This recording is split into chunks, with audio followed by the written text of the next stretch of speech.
గౌరవ సెక్రటరీస్ అందరికీ, chief secretary గారు and head of the departments and friends, ఈరోజు మనం సిస్టమ్స్ అన్ని కూడా ఎక్కడికక్కడ స్ట్రెంగ్తన్ చేస్తూ వస్తున్నాం. 2 సంవత్సరాల కంటే ముందు మేము ప్రజల్లోకి వెళ్లి మ్యాండేట్ అడిగాం. ఇవన్నీ చేస్తాం, సంక్షేమం, అభివృద్ధి, సుపరిపాలన, ఈ 3 కేంద్రంగా చేసుకుని పాలన చేస్తామని హామీ ఇచ్చాం. 57% మ్యాండేట్ ఇచ్చారు. ఇది అనూహ్యం. First time in the history of Andhra Pradesh. వేరే రాష్ట్రాల్లో కూడా ఇటీవల ఇంత పెద్ద మ్యాండేట్ ఎప్పుడు రాలేదు. అయితే దానికి కారణం కూడా మీరు చూస్తే 1924 అనేక సమస్యలు, అనేక ఇబ్బందులు, అదే మరిగా వ్యవస్థలన్నీ కూడా చిన్నాభిన్నం అయిపోయినాయి. చాలా సమస్యలు వచ్చాయి. నేను 4వసారి ముఖ్యమంత్రి అయిన తర్వాత నాకే అంతుబట్టినటువంటి అఘాతం. మా ఫైనాన్స్ సెక్రటరీ గారైతే మొదటి నుంచి సార్ ఇది సాధ్యం కాదనే స్టార్ట్ చేసేవారు. అక్కడి నుంచే స్టార్ట్ చేశాం. ఆ రోజు మేము చాలా హామీలు ఇచ్చాం. సంక్షేమం సుజావుగా చేస్తాం, టైం బౌండ్ ప్రోగ్రాం ఉంటుంది, క్యాలెండర్ కూడా ఉంటుంది. అదే సమయంలో అభివృద్ధి మళ్లీ ఘాట్లో పెడతామని చెప్పాం. ఎవరికి ఇబ్బంది లేని సుపరిపాలన అని చెప్పి హామీ ఇచ్చాం. ఈ హామీలన్నీ గుర్తుపెట్టుకుని 2 ఏళ్లు మనందరం సమిష్టిగా పనిచేశాం. గవర్నమెంట్ ఒక పాలసీ తీసుకొస్తే దాన్ని క్షేత్రస్థాయిలో అమలు చేసింది యంత్రాంగం అమలు చేశారు. ప్రతి రంగంలో, ప్రతి ప్రాంతంలో మార్పు తేవడానికి ప్రయత్నం చేస్తున్నాం. కొన్ని మార్పులు వచ్చాయి, ఇంకా ప్రయత్నం చేస్తూనే ఉన్నాం. ఇంకొక పక్కన ఎప్పటికప్పుడు అడ్మినిస్ట్రేషన్ మనం చేసుకుంటూ పోవడం కాకుండా ఇలాంటి మీటింగ్స్ చర్చలు కూడా జరగాలి. బ్రెయిన్ స్టార్మింగ్ కూడా చేసుకోవాల్సిన అవసరం ఉంది. ప్రతి డిపార్ట్మెంట్ మీరు ఎక్కడున్నారో కూడా అనలైజ్ చేసుకోవడం. ఈరోజు కొత్త సిస్టమ్స్ మీరు చూస్తే every month there is SIPC meeting. అధికార యంత్రాంగం వచ్చిన పెట్టుబడులన్నీ అనలైజ్ చేసి ఫైనలైజ్ చేస్తారు. అది అయిన తర్వాత ఎస్ఐపిబి మీటింగ్, చీఫ్ మినిస్టర్ కూడా ఉండి, మంత్రులుండి ఎస్ఐపిబి మీటింగ్ లో ఏ ప్రపోజల్స్ వచ్చాయో అవన్నీ ఫైనలైజ్ చేస్తాం. Monthly twice cabinet meetings. 2 సార్లు ఏ ప్రపోజల్ కూడా టైం లేకుండానో లేకపోతే డిలే కావడానికి వీలు లేకుండా ఎవ్రీ మంత్ 2 క్యాబినెట్ మీటింగ్స్ తీసుకొస్తున్నాం. ఏ ప్రపోజల్స్ వచ్చినా ఆటోమేటిక్ గా క్లియర్ చేసుకుంటూ ముందుకు పోతున్నాం. ఇంకొక పక్కన సమాయత్తం చేయడానికి అడ్మినిస్ట్రేషన్ ని once in 3 months collectors conference పెట్టాం. జీఎస్టీపీ క్యాలిక్యులేట్ చేశాం. ఇవన్నీ కూడా వాళ్ళ ముందర పెట్టి అందరం కూడా ఏ విధంగా ఇంప్రూవ్ చేసుకోవాలనో అవన్నీ చేస్తూ వచ్చాం. ఒక రోడ్ మ్యాప్ తయారు చేశాం. Government of India Viksit Bharat 2047, Andhra Pradesh government Swarnandhra 2047, నిర్దిష్టమైన లక్ష్యాలు, పర్ క్యాపిటల్, జీఎస్టీపీ అన్ని పెట్టుకొని మనం ముందుకు పోతున్నాం. ఇప్పటి వరకు చూస్తే 19 ఎస్ఐపిబి మీటింగ్లు పెట్టాం, 52 కేబినెట్ మీటింగ్లు పెట్టాం, 7 కలెక్టర్ సమావేశాలు పెట్టాం. ఇంకొక పక్కన సిఐఐ, డిపిఐటి ఇవి కూడా పార్ట్నర్షిప్ సబ్మిట్లు 2 పెట్టాం. 3వ తారీఖు శ్రీకారం చుడుతున్నాం. ఒకప్పుడు పారిశ్రామికవేత్తలను మన రాష్ట్రం మీద నమ్మకం పోయింది, చాలా ఇబ్బందులు వచ్చాయి. ఈ రోజు మీరు చూస్తే దేశంలో ప్రిఫర్డ్ డెస్టినేషన్ ఆంధ్రప్రదేశ్. ఇప్పటి వరకు ఇన్వెస్ట్మెంట్ ప్రపోజల్స్ అయితే 22,87,000 కోట్ల రూపాయల ఇన్వెస్ట్మెంట్ ప్రపోజల్స్ వచ్చాయి, ఎంఓయూలు చేశాం. ఎంప్లాయ్మెంట్ అయితే 21,30,000 మంది ఎంప్లాయ్మెంట్ వస్తుంది. అయితే చెప్పడం కాకుండా కేబినెట్ తీసుకొచ్చి అన్ని కూడా ల్యాండ్ అన్ని కూడా ఇచ్చి 11,86,000 కోట్ల రూపాయల ప్రపోజల్స్ ని క్లియర్ చేశాం, గ్రౌండ్ చేసే పరిస్థితికి వచ్చాం. దీనివల్ల 10,42,000 మందికి ఉద్యోగాలు వచ్చే పరిస్థితి వస్తుంది. ఇక్కడి నుంచి ఏ ప్రాజెక్టు కూడా ఏదో చెప్పేసి వదిలిపెట్టడం కాకుండా మనకుండే వనరులన్నీ సమర్థవంతంగా ఉపయోగించుకోవడానికి మీరు చూస్తే మన దగ్గర ఒకప్పుడు అగ్రేరియన్ స్టేట్, ఇప్పుడు ఇండస్ట్రీ సర్వీస్ సెక్టర్కి ఎక్కువ ముందుకు పోతున్నాం. ఇంకొక పక్కన ఇక్కడ చాలా వరకు అనేక పంటల్లో కూడా మనం మార్పులు తీసుకొచ్చాం, ఇంకా మళ్లీ తీసుకురావాల్సిన అవసరం ఉంది. రాయలసీమ హార్టికల్చర్, ఈ ప్రాంతంలో ఆక్వాకల్చర్, కమర్షియల్ పంటలు. ఇంకొక పక్కన మనం చూస్తే పామ్ ఆయిల్, దాంట్లో ఇంటర్ కల్టివేషన్, కోకో, ఇలాంటివన్నీ కూడా తీసుకొచ్చాం. ఇక్కడ బోలెడన్ని ఆపర్చునిటీస్ ఉన్నాయి అగ్రో ప్రాసెసింగ్ కి, వాల్యూ అడిషన్ కి. ఇది కూడా మనం వర్కౌట్ చేసుకోవాల్సిన అవసరం ఉంది. మన దగ్గర మినరల్ వెల్త్, మంగంపేటలో వెరైటీస్ గాని, కడపలో లైమ్ స్టోన్ గాని, యురేనియం, విశాఖ ఏజెన్సీలో bauxite, Chemakurthi Galaxy granite, even కుప్పంలో గ్రీన్ గ్రెనైట్, శ్రీకాకుళంలో బ్లూ గ్రెనైట్, గూడూరులో మైకా, నెల్లూరులో సిలికా, బీచ్ శాండ్, ఇవన్నీ ఉండే పరిస్థితి వచ్చింది. ఇప్పుడు రేర్ ఎర్త్ మినరల్స్ కూడా వెళ్తున్నాం. ఫస్ట్ టైం వాల్యూ అడిషన్కి వెళ్తున్నాం. ఇక్కడ నేను ఎందుకు ఇవన్నీ మీ అందరికీ చెప్తున్నానంటే ఇది మనందరి సమిష్టి బాధ్యత. వాళ్ళ డిపార్ట్మెంట్లో వాళ్ళు పర్ఫెక్ట్ గా చేయడమే కాకుండా సమన్వయం చేసుకోవాల్సిన డిపార్ట్మెంట్లో సమన్వయం చేసుకోవడం, ఇంకొక పక్క సమన్వయం చేసుకోవడమే కాకుండా ఎక్కడికక్కడ మీకు ఆలోచనలు, మంచి ఆలోచనలు వస్తే ఇలాంటి మీటింగ్లో మీ ఆలోచన కూడా ఇవ్వగలిగితే దాన్ని కూడా ముందుకు తీసుకుపోయే పరిస్థితి వస్తుంది. ఇంకొక పక్కన ఈ అన్నిటి కూడా నేను ఒకసారి ఆలోచిస్తే ఇన్నోవేషన్ బ్లైండ్ గా చేయడం కాదు. ఈరోజు కొన్ని ప్రజెంటేషన్ చేస్తారు, అందులోనే వినూత్నంగా డిఫరెంట్ గా చేస్తే వాల్యూ అడిషన్ ఏ విధంగా వస్తుంది. ప్రజలకి బెటర్ లివింగ్ స్టాండర్డ్సే కాకుండా ప్రజలకు కూడా ఎలాంటి ఇబ్బంది లేని పరిపాలన ఏ విధంగా ఇవ్వగలుగుతామో మనం ఆలోచిస్తూ ఉండాల్సిన అవసరం ఉంది. నేను ఎప్పుడు ఇన్నోవేషన్కి ఎక్కువ ప్రాధాన్యత ఇస్తున్నాను. మనం చేసే పని డిఫరెంట్ గా చేయగలిగి కొత్త టెక్నాలజీస్ ఉపయోగించి మనం ముందుకు పోగలిగితే చాలా మంచి ఫలితాలు వస్తాయి. ఇంకొక పక్కన మీరు ఒకసారి చూస్తే టెక్నాలజీ ఉంది, రిసోర్సెస్ ఉన్నాయి, నాలెడ్జ్ ఉంది. టెక్నాలజీ, నాలెడ్జ్ని అప్లికేషన్ చేయడానికి నాయకత్వం కావాలి. దిస్ వేర్ అనునిత్యం ప్రతి ఒక్కరు ఒక ఫాలోయర్గా కాకుండా ఒక లీడర్గా మీరు తయారయ్యి సమర్థవంతంగా మీరు నాయకత్వాన్ని ఇవ్వగలిగితే పై వాళ్లతో అనుసంధానం కావడం, కింది వాళ్లతో కోఆర్డినేట్ చేసి మెంటరింగ్ చేసి వాళ్ళ దగ్గర పని చేయించడం చేయాల్సిన అవసరం ఉంది. అయితే పాలసీలు తేవడం చాలా ఈజీ. ఆ పాలసీల్ని అవుట్కమ్ గా కన్వర్ట్ చేయడం అనేది చాలా ప్రాసెస్ ఉంటుంది, డిఫికల్టీస్ ఉంటాయి. ఈ విషయం మీరు గుర్తుపెట్టుకోవాల్సిన అవసరం ఉంది. ఇప్పుడే ఒకప్పుడు జీఎస్టీపీ మాట్లాడాం. ఈ రోజు నుంచి మంత్లీ ఎకనామిక్ రిపోర్ట్. ఈ మంత్లీ ఎకనామిక్ రిపోర్ట్ లో broad contours of all departments which are all contributing జీఎస్టీపీకి కాంట్రిబ్యూట్ చేసేటికి ఇందులో వచ్చే అవకాశం ఉంటుంది. ఈరోజు మనం అన్ని డిపార్ట్మెంట్లు కేపీఐస్ ఎస్టాబ్లిష్ చేశాం, ఎస్ఓపి డిసైడ్ చేశాం.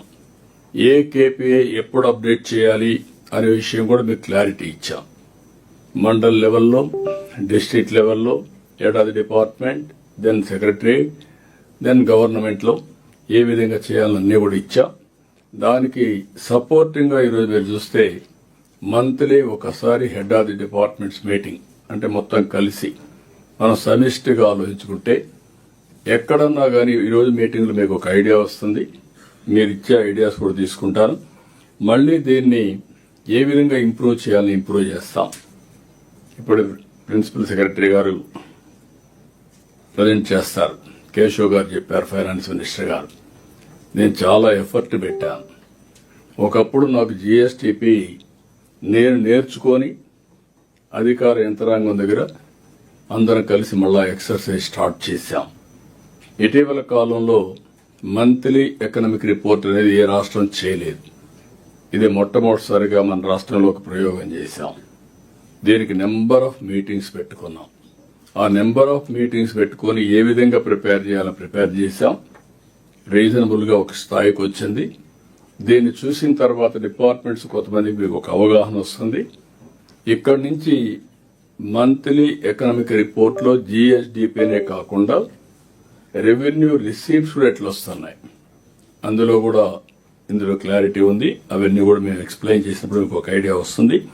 అది కూడా మీరు గుర్తుపెట్టుకోవాల్సిందిగా మిమ్మల్ని కోరుతున్నాను. ఇక్కడ అందరం కూడా ఆర్టీజీఎస్ వైపు చూస్తున్నాం. నేను ఆ రోజు కూడా చెప్పాను. ఆర్టీజీఎస్ ఈరోజైతే కొత్తగా insights June 26 the governance that never sleeps అని ఒక బుక్ కూడా తీసుకొచ్చారు. అంటే ఎవ్రీ మంత్ ఇన్సైట్స్ అని మీకు ఇవ్వడానికి. వాళ్ళు ఎన్ని పనులు చేసినా దాన్ని ఉపయోగించుకోవడంలో మీరు ఉపయోగించుకోకపోతే అవన్నీ కూడా ప్రయోజనం ఉండదు. డేటా డ్రివన్ గవర్నెన్స్ అని నేను మాట్లాడుతున్నాను. మనం అందరం గుర్తుపెట్టుకోవాల్సిన డేటా ఉంది. డేటా అక్యురేట్ గా తెప్పించడం. ఆ డేటా అక్యురేట్ గా వచ్చిన తర్వాత మీలో కూడా ఏ విధంగా దీన్ని లాజికల్ గా తీసుకుపోవాలనో డెసిషన్ మేకింగ్ మీరు తీసుకుపోవాల్సిన అవసరం ఉంది. ఈ రోజు మీటింగ్ లో మీరు ఒకసారి చూస్తే కొన్ని విషయాలు మీ ముందర పెడుతున్నాం. ఒక 5-6 విషయాలు. ఒకటి ఈ ఆఫీస్ క్లియరెన్సెస్. చాలా మంది ఈ ఆఫీస్ క్లియరెన్సెస్ కొంతవరకు బాగానే చేస్తున్నారు. ఇంకా మీ కింద నుండే వాళ్ళు కూడా పర్ఫెక్ట్ గా చేయాల్సిన అవసరం ఉంది. లాస్ట్ మైల్ వరకు ఎక్కడైనా మనకు డెలికేట్ గాని కొంత ప్రాబ్లమ్స్ ఉండే ఫైల్స్ ఏ విధంగా చేయాలన్న దానికి కూడా గైడెన్స్ ఇస్తే అలాంటి వాటి కూడా ప్రొవిజన్ పెట్టి ఏ విధంగా డీల్ చేయాలో చేస్తాం. రెండోది పీపీపీ అనాలిసిస్. ఈరోజు దగ్గర 55 సర్వీసెస్, అది క్యాష్ కావచ్చు, డీబీటీ కావచ్చు, కైండ్ కావచ్చు, సర్వీస్ కావచ్చు, ఇవన్నీ కూడా ఆన్లైన్ లో real time with IBRS feedback గాని, క్యూఆర్ కోడ్ గాని, టచ్ పాయింట్స్ గాని అన్ని తీసుకొని తయారు చేస్తున్నాం. దీనివల్ల ప్రతి ఒక్క డిపార్ట్మెంట్ దగ్గర ఒక 26,000 మంది functionaries up to mandal level, కింది వరకు పోతే ఒక 45,000 వస్తారు. ఈ 25,000 26,000 మంది ఫంక్షనరీస్ యొక్క పర్ఫార్మెన్స్ ఎవ్రీ మంత్ గాని ఎవ్రీ పీరియాడికల్ గా మొత్తం కలెక్ట్ చేస్తున్నాం. ఇక్కడ all departments, all secretaries, all head of the departments we're having this information. ఇక్కడ ఏవైనా డెఫిషియన్సీస్ ఉంటే మీరు కరెక్ట్ చేయాలి. అదే సమయంలో ఏవైనా గాని మళ్లీ మనుషుల్లో బిహేవియర్ గాని స్కిల్స్ లేకపోతే మీరు కరెక్ట్ చేయాల్సిన అవసరం ఉంది. అది నాకు క్లియర్ గా 2 years అయింది. ఆ డేటా పెడితే మీకు ఒక ఐడియా వస్తుంది. ఫస్ట్ ఆఫ్ ఆల్ మనం అర్థం చేసుకోవడం, మనం అర్థం చేసుకొని ఇంప్లిమెంటేషన్ పర్ఫెక్ట్ గా చేస్తే ఒక మెరుగైన ఫలితాలే కాకుండా ప్రజల్లో కూడా ఒక నమ్మకం, ఒక ట్రస్ట్ ఫ్యాక్టర్ వస్తుంది. ఇది కూడా మీరు గుర్తుపెట్టుకోవాల్సిన అవసరం ఉంది. PGRS, public grievance redressal system. ఇక్కడ departments over a period of time, కారణాలు ఏవైనా కావచ్చు. కొన్ని డిపార్ట్మెంట్ డీఫంక్ట్ కావడం, కొన్ని డిపార్ట్మెంట్లు ఇష్టానుసారంగా పనిచేయడం. ఇప్పుడు ఉదాహరణకు రెవెన్యూ ఉంది. నేను సీఎం అయిన కొత్తల్లో మొన్న నేను అజ్యూమ్ ఛార్జ్ తీసుకున్న తర్వాత ఎక్కడికి పోయినా కట్టలుగా రెవెన్యూ సమస్యలు వచ్చేటివి. ఒక ఆందోళన, భయం, ఏదో నా ఆస్తి కొట్టేశారు, నాకు ఆ ప్రాపర్టీ ఇప్పించండి, లేకుంటే రికార్డులు మార్చేశారు, నా రికార్డు తొందరగా మార్చి మళ్ళా నాకు స్వాధీనం చేయమని అడిగే పరిస్థితికి వచ్చారు. మేము కూడా ఇది ఒక సున్నితమైన సమస్య అనలైజ్ చేశాం. ఫైనల్ గా ఒక ప్రోగ్రామ్ ఇచ్చాం. అదే మీరు ఒకసారి చూస్తే బ్లాక్ చైన్ టెక్నాలజీస్ ఇది పెట్టడం, బ్యాక్ ఎండ్ క్యూఆర్ కోడ్ ఇవ్వడం, ఇంకొక పక్కన అన్ని కూడా సర్వే చేసి ఆ ల్యాండ్ ఓనర్ యొక్క సమ్మతితో రికార్డ్ ఎస్టాబ్లిష్ చేసి ఇచ్చే పరిస్థితికి వచ్చాం. సెక్యూరిటీ ప్రెస్ పంపించి ప్రింటింగ్ కూడా చేసి పట్టాదారు పాస్ పుస్తకాలు ఇచ్చాం. ఇప్పటికి 27 లక్షలు ఇచ్చాం. ఇంకా ఇవ్వాల్సింది 72 లక్షలు ఉన్నాయి. ఇప్పటికి 7 నెలలు అయింది. సాక్షాత్ నేనే వెళ్తున్నాను. ఎవ్రీ మంత్ 9th ఒక జిల్లాకి వెళ్ళి ఎన్ని ఇచ్చారో సమీక్ష చేసి ఎక్కడ కూడా అవకతవకలు లేకుండా మన ఇంటెన్షన్ మంచి ఇంటెన్షన్ అయినా మళ్ళీ మధ్యలో డబ్బులు తీసుకోవడం, మిడిల్ మ్యాన్ రావడం, కరప్షన్ రావడం ఇలాంటి చాలా ప్రాబ్లం వస్తుంది. ఇలాంటివి మీరు చూసినప్పుడు ఎన్నో రోజులుగా పెండింగ్ ఉన్న సమస్యల్ని పరిష్కారం చేశాం. ఈరోజు సెట్టిపల్లి 60-70 సంవత్సరాలు ఏదైతే ప్రాపర్టీ లాక్ అయిందో దాన్ని అన్లాక్ చేస్తే ప్రభుత్వానికి కూడా 90 ఎకరాలు భూమి వచ్చే పరిస్థితి వచ్చింది. వట్టి చెరుకూరు ఇండ్లు ఎప్పుడో కట్టుకున్నారు, పట్టాలు ఇవ్వకపోతే చేశాం. కంగుంది నా కాన్స్టిట్యున్సీలో కూడా నేను 4వసారి ముఖ్యమంత్రి, 8వసారి ఎమ్మెల్యే, అది కూడా సాల్వ్ చేయలేకపోతే ఇప్పుడు అన్ని సాల్వ్ చేసే పరిస్థితికి వచ్చాం. గుట్టుపల్లి ఇది కూడా మొన్నే ఇచ్చాం. 22A కింద కాకుండా ఇక్కడ వర్క్ బోర్డులో పెట్టేసే పరిస్థితికి వచ్చారు. ఇలాంటివి చాలా కేసెస్ అన్ని కూడా సార్ట్అవుట్ చేసే పరిస్థితికి వచ్చాం. ఇవి అన్ని కూడా ఇంకొక పక్కన ఈరోజు మీరు గుర్తుపెట్టుకోవాల్సింది మీ డిపార్ట్మెంట్ లో ఉండే PGRS అది ఎక్స్ప్లెయిన్ చేస్తారు. మీరు కూడా ఫీడ్బ్యాక్ ఇవ్వండి. ఇవన్నీ అనలైజ్ చేసి పరిష్కారం చేయాలంటే ఎలాంటి మార్పులు చేర్పులు చేయాలి, బిజినెస్ రూల్స్ లో చేయాలన్నా, కేబినెట్కి ఏమైనా అప్రూవల్ కావాలన్నా, లేదంటే చట్టాన్ని ఏమైనా మార్చాలన్నా, అల్టిమేట్ గా there are 2 ways. One is financial, one is non-financial. Financial లో ఇండివిజువల్ అండ్ కమ్యూనిటీ గ్రీవెన్స్ ఉంటాయి. నాన్ ఫైనాన్షియల్ లో చాలా ఆస్పిరేషన్స్ గానీ, డిజైర్స్ గానీ, ప్రాపర్టీ గానీ, లా అండ్ ఆర్డర్ గానీ ఇలాంటి అనేక సమస్యలు ఉంటాయి. కొంతమంది ప్రొఫెషనల్ లిటిగెంట్స్ కూడా ఉంటారు, లేకపోతే కోర్టు కేసెస్ కూడా ఉంటాయి. ఇవన్నీ కేటగరైజ్ చేసి దానికి పరిష్కార మార్గం చూపించే విధంగా ఈ గ్రీవెన్స్ అన్ని కూడా మనం అడ్రస్ చేయాలి. యాజ్ ఆన్ టుడే పైకి కిందికి తిప్పే పరిస్థితికి వచ్చాం. దానివల్ల నేను ఒకసారి చూసినప్పుడు PPP అడిగితే ఆ డిపార్ట్మెంట్ లో గ్రీవెన్స్ ఉంటే ఆ డిపార్ట్మెంట్ వ్యతిరేకతతో మీరు బాగా పనిచేసినా మిమ్మల్ని పాజిటివ్ గా రేట్ చేసే పరిస్థితులు లేరు. ఈ విషయం కూడా గుర్తుపెట్టుకోవాల్సిన అవసరం ఉంది. కాంట్రిబ్యూషన్ టు GSTP నేను అది కూడా చూసాం. ఇప్పుడు మనం డిస్కస్ చేసినప్పుడు చేద్దాం. ఇక్కడ కూడా మీరు చూస్తే చాలా వరకు కొన్ని డిపార్ట్మెంట్లు గ్రోత్ స్టేబుల్ గా ఉంది. కొన్ని డిపార్ట్మెంట్లు అనూహ్యంగా మనం ఊహించిన విధంగా గ్రోత్ వచ్చే పరిస్థితి వస్తుంది. దీన్ని ఎప్పటికప్పుడు అనలైజ్ చేసి దాన్ని ఏ విధంగా మనం ముందు తీసుకుపోతే మనం అనుకున్న 15% గ్రోత్ రేట్ సాధ్యం అని చెప్పి కూడా నేను మీకు తెలియజేస్తున్నా. ఇంకో పక్క రెవెన్యూ రిసిప్ట్స్ ఇవన్నీ ఒక ఎత్తు అయితే రెవెన్యూ రిసిప్ట్స్ కూడా చాలా ముఖ్యం సస్టైనబుల్ ఎకానమీ రావాలంటే. ఈ మధ్య కాలంలో నేను చూశాను బాగా టూల్స్ అన్ని ఉపయోగించాం. ఒక మాటలో చెప్పాలంటే భాస్కర్ గారు RTGS లో చాలా టూల్స్ AI టూల్స్ తయారు చేశారు, కానీ చాలా డిపార్ట్మెంట్స్ సరిగా ఉపయోగించుకోవడంలో కొంతమంది ఉపయోగించుకుంటున్నారు.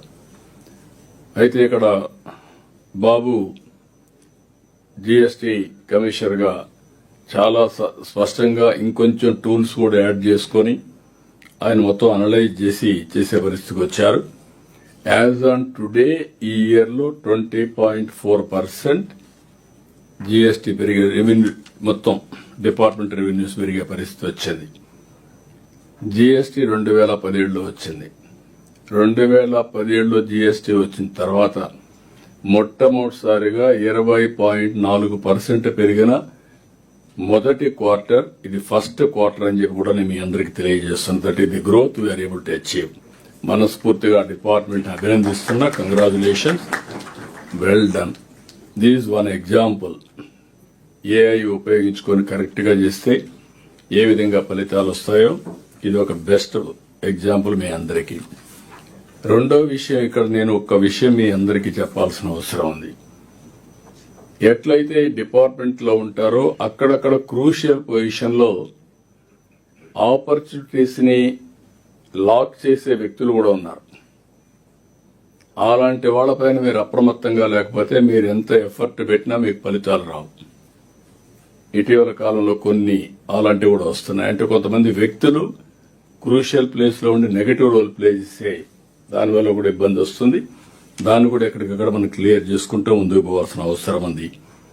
కేపీఐ ఇండికేటర్స్ నేను ముందే చెప్పాను. ఈ కేపీఐ ఇండికేటర్స్ కూడా ఎక్కడికక్కడ అనలైజ్ చేస్తున్నాం. అనలైజ్ చేసి దీన్ని కూడా లాజికల్ గా తీసుకుపోవడం కోసం ఏమేం చేయాలనో అవన్నీ కూడా అప్డేట్ చేయమన్నాం. ఈ రాబోయే రోజుల్లో ఈ కేపీఐస్ ద్వారానే మంత్లీ ఎకనామిక్ రిపోర్ట్ తయారు చేసే పరిస్థితి వస్తుంది. ఇది కూడా మీరు దృష్టిలో పెట్టుకుని కరెక్ట్ గా మీరు అప్డేట్ చేయగలిగితే పర్ఫెక్షన్ వస్తుంది. ఇది కూడా మీరు గుర్తుపెట్టుకోవాల్సిన కోరుతున్నా. ఇంకొక పక్కన టెక్నాలజీ అడాప్షన్, ఇన్నోవేషన్, ఏఐ ఇవన్నీ కూడా పెట్టారు. లో పెనిట్రేషన్, అడాప్షన్ చాలా తక్కువగా ఉంది. అది కూడా ఒకసారి ప్రజెంట్ చేస్తారు. ప్రజెంట్ చేసిన తర్వాత మీకు ఒక ఐడియా వస్తుంది. దీన్ని కూడా మనం ముందుకు తీసుకుపోవాల్సిన అవసరం ఉంది. లాస్ట్కి వచ్చే కొందికి ఫీల్డ్ విజిట్స్. మీరు ఆఫీసులో కూర్చుంటే అన్నీ బాగా కనబడుస్తాయి. ఫీల్డ్కి పోతే వాస్తవాలు తెలుస్తాయి. Ministers, secretaries, head of departments మీకు అందరికీ టైం బౌండ్ ప్రోగ్రామ్ ఇచ్చాం. ఎవరు ఎన్ని రోజులు ఫీల్డ్లో ఉండాలని. ఫీల్డ్కి పోవాలంటే చాలా మందికి ఆ ఇంట్రెస్ట్ ఉండదు, ఇన్క్లూడింగ్ మీ. పోయినప్పుడు ఇంట్రెస్ట్, పోవాలంటే ఇంట్రెస్ట్ ఉండదు. పోయినప్పుడు చాలా సాటిస్ఫాక్షన్ ఉంటుంది. Field is a field. క్షేత్రస్థాయిలో మీరు పోయినప్పుడు మనకు వాస్తవాలు తెలుస్తాయి. క్షేత్రస్థాయికి పోనంత వరకు మనకు వాస్తవాలు తెలియవని చెప్పి కూడా నేను మీకు తెలియజేస్తున్నా. అందుకే ఈరోజు డెసిషన్ సపోర్టింగ్ సిస్టమ్ తీసుకొచ్చాం. డేటా డ్రివెన్ ఏ విధంగా చేయాలని మీకు గైడ్ చేస్తున్నాం. అయితే ఇవన్నీ కూడా రియల్ టైం రిజల్ట్స్ కి నాంది పలకాలి. కరెక్టివ్ మెషర్స్ కూడా రియల్ టైంలో మనం చేసుకోవాల్సిన అవసరం ఉంది. ఈరోజు ఆర్టీజీఎస్ ఉంది.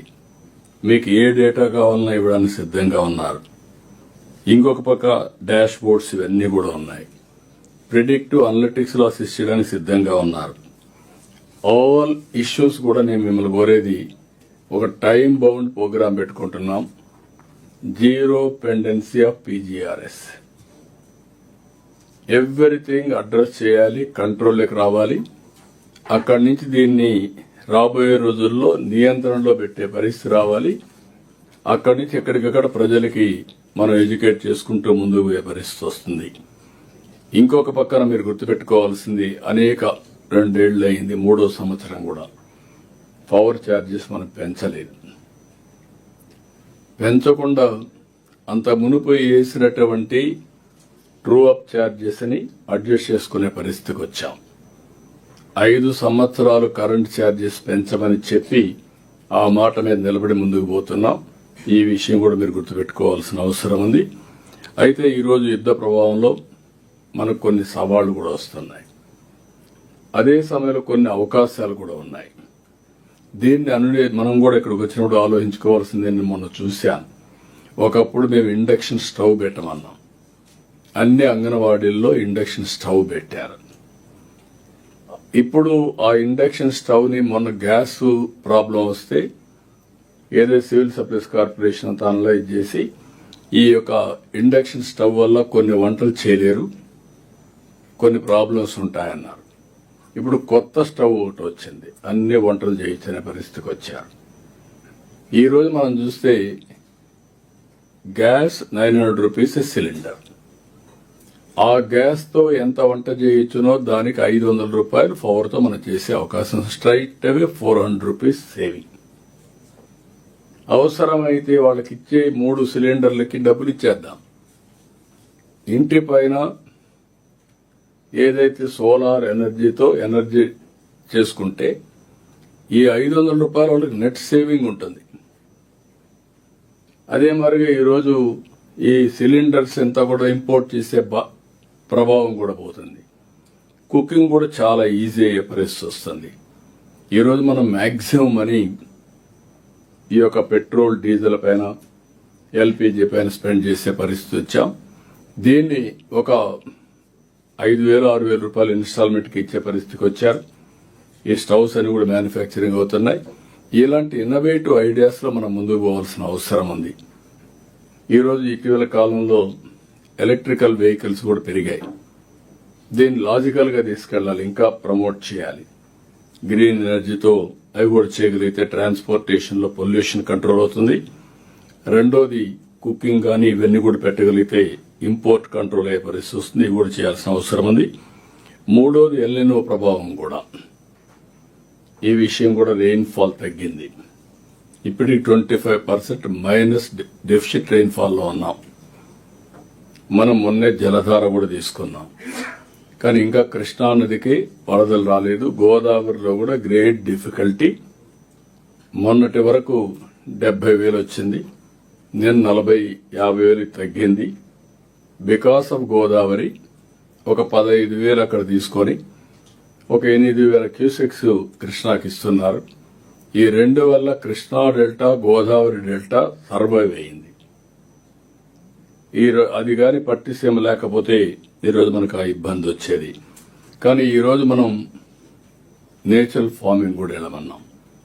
ఎక్కడైతే డ్రై ల్యాండ్ ఉందో ఆ డ్రై ల్యాండ్ మొత్తం ఏదైతే మనం ఈ పిఎండి టెక్నాలజీ కింద వేయగలిగితే అది వచ్చిన దాన్ని అనిమల్కి ఫాడర్ గా మనకు వస్తుంది, లేకపోతే ఫీల్డ్ లో మల్చింగ్ గా ఉంటుంది, లేకపోతే ఆదాయం కూడా వస్తుంది. డ్రై ల్యాండ్ లో ఎంత ఆదాయం వస్తుందో అంత ఆదాయం కూడా వచ్చే పరిస్థితి వస్తుంది.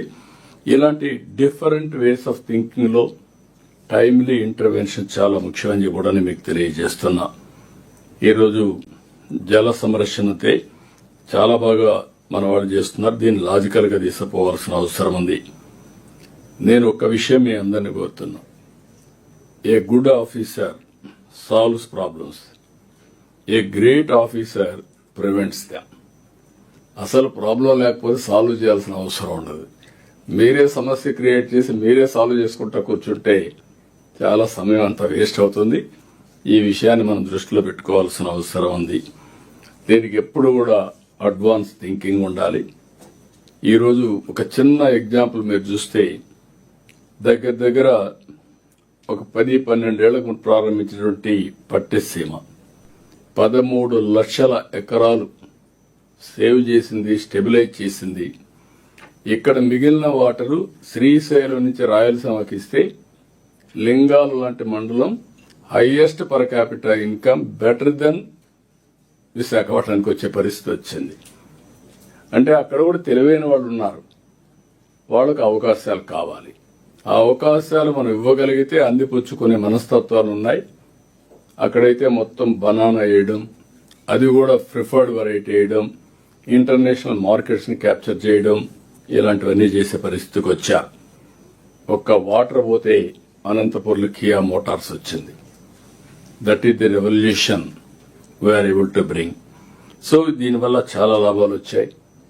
ఈ 2 ఏళ్లలో అంద్రి నేవా, సుజల స్రవంతి కుప్పం వరకు తీసుకెళ్లాం. ఈ రోజు మిగిలింది అటు మడకశిర, ఇటు మిగిలిన ప్రాంతాలు అనంతపురం జిల్లాలో. ఇంకో పక్క వచ్చే కొందికి తిరుపతి వరకు కళ్యాణ్ డ్యామ్కు తీసుకెళ్లి, అంటే శ్రీశైలం, మల్లన్న, తిరుపతి వెంకటేశ్వర స్వామి, వెంకన్ 2 దేవాలయాలను దేవుళ్లు కలిపే పరిస్థితి కూడా వచ్చాం. అది ఈ సంవత్సరం పూర్తి అవుతుంది. నిన్నే నేను పోలవరానికి వెళ్ళాను. 37 సార్లు వెళ్ళాను ఫిజికల్ ఇన్స్పెక్షన్. 137 సార్లు రివ్యూ చేశాను. అది ఒక స్టేజ్కి వచ్చింది. 2027 మార్చికి ఆ ప్రాజెక్టు పూర్తి చేస్తున్నా, జాతికి అంకితం చేస్తున్నా. I'm proud to announce today it will happen. That is the biggest achievement. Officers కూడా చాలా క్లారిటీతో పనిచేస్తున్నారు. ల్యాండ్ ఎక్విజిషన్ ఇన్నోవేటివ్ ఐడియాస్ తీసుకొచ్చారు. పీపీఏని మెప్పించారు. చాలా బాగా చేశారు. స్మూత్, ఎక్కడ కూడా ఫ్రిక్షన్ లేకుండా స్మూత్ గా ఆపరేట్ అవుతోంది. అక్కడుండే భూమి ఇచ్చిన వాళ్ళు హ్యాపీగా ఉన్నారు. Project is going on very briskly. Ultimately results are coming. దీనివల్ల ఈరోజు అనకాపల్లికి గోదావరి వాటర్ ని ఈ నెల 14వ తారీఖున అక్కడ పోయి జలహారతి ఇచ్చి గోదావరి వాటర్ అనకాపల్లిలో రిసీవ్ చేసుకుంటున్నాం. అది కూడా ప్రోగ్రామ్ ఇచ్చాం.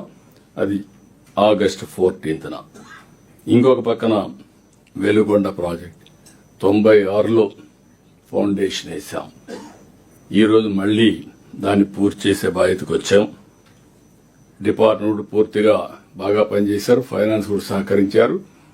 నెక్స్ట్ మంత్ సెప్టెంబర్ 1న వెలుగొండ ఒక హిస్టారికల్ ప్రాజెక్ట్ డ్రౌట్ ప్రోన్ ఏరియాలో కంప్లీట్ చేసి ఫేజ్ 1 జాతికి అంకితం చేస్తున్నాం. శ్రీశైలం నీళ్లు వస్తానే ఇక్కడ నీళ్లు రిలీజ్ చేస్తున్నాం.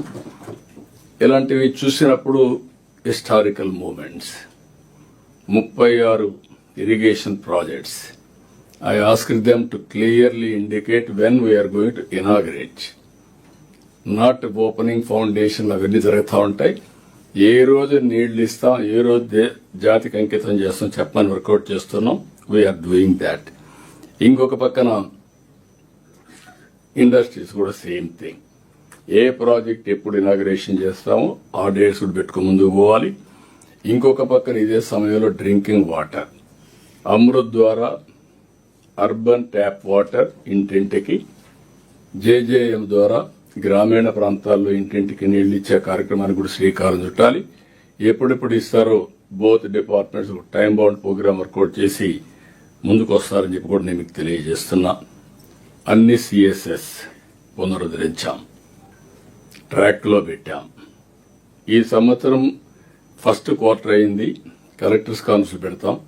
ఎంత మీరు ఉపయోగించారు, ఎంత 4th ఇన్స్టాల్మెంట్ తీసుకొచ్చే పరిస్థితి రావాలి.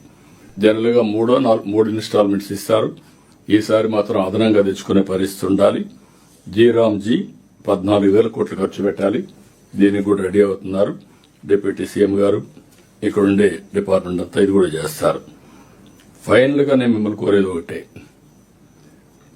మీరు ఫీల్డ్కి వెళ్లడం, ఎక్కడికక్కడ ఇచ్చేయడం, మీరు నాకు మళ్లీ మనం ఒక నెలకొకసారి కూర్చున్నప్పుడు ముందుగానే ప్రివెంటివ్ గా ఏమేం చేయాలనో అవన్నీ చేసే పరిస్థితి రావాలి.